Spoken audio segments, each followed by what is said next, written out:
The mystery story. It has a villain and a hero, but in this case, they may be the same person. His story has become legendary. He landed himself a place in American folklore. People called him a daredevil. They called him a Robin Hood. The story of a man who hijacked a Boeing 727 and escaped with hundreds of thousands of dollars, never to be seen or heard from again. He became something of a rogue folk hero. A ballad asks, "Where did you go, DB?" Did he die? Did he live? More importantly, who is D.B. Cooper? Cooper, the name, of course, given by the man who carried out the only unsolved airplane hijacking in American history. The story begins on November 24th, 1971, as I reported for CBS News.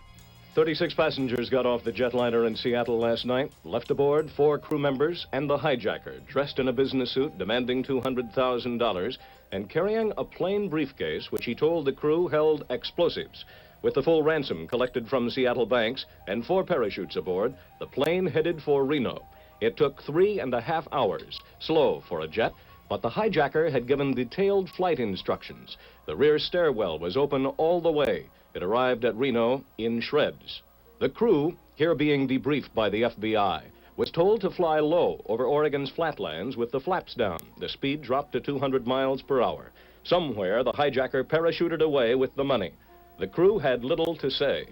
We gave the information to the authorities, and we just don't want to discuss it any further. Have you been told by the FBI not to discuss? No, they handle their investigation, and my company would rather have it released through them.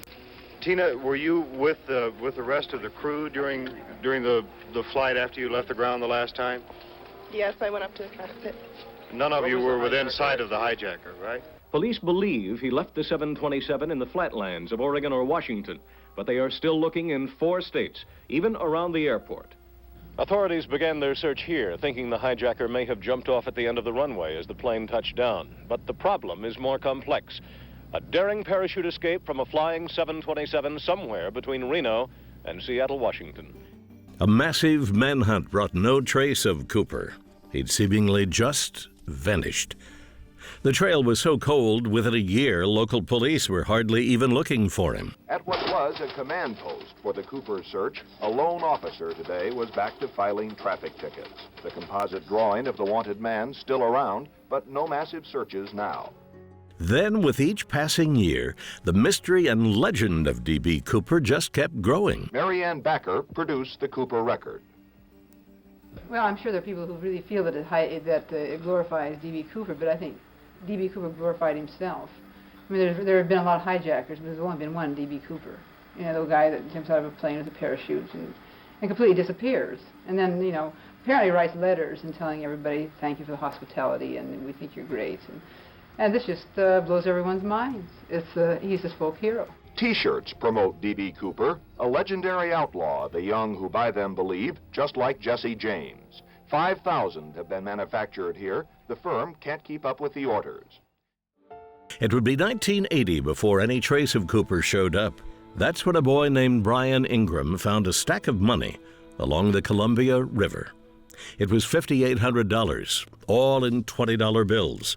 The whereabouts of D.B. Cooper remained a mystery today, even as FBI agents dug up a riverbank seeking more of the $200,000 he got in a jet hijacking in 1971. David Dow reports. After 8 years, the hunt for D.B. Cooper has come to this. A chilly huddle of FBI agents standing guard on a Columbia River beach over what one called a fine-tooth search for money. By analyzing the sand, geologists hope to learn how several $1,000s in Cooper ransom money arrived here, possibly where it came from.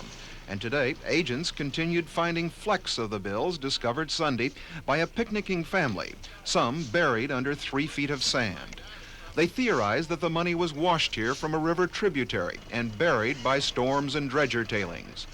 The search drew herds of watchful reporters and nearby dairy cows and surprised fishermen, regulars here. I've caught fish right across from where they got that money. And you never saw anything? No, I never saw it. I wish I had.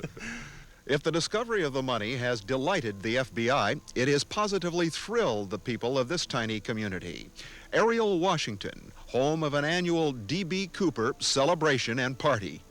Some believe this lake next to the town was Cooper's landing place after he bailed out of the 727 jet. And in the tavern where the annual bash is held, true believers today still believed he made it out of the area. Most people think he's still alive. It seems kind of strange, but most people think that he had planted that money there, that $4,000, and I think that's all they're going to find. Over the years, the FBI released news sketches, and there have been a number of suspects that could be Cooper. Like every lead before it, the FBI is looking into these claims. But for now, the true identity of D.B. Cooper remains a mystery. This one is not solved, and we're still after D.B. Cooper. It's a case unlike any other, one that's been passed down through generations. And for now, the mystery continues.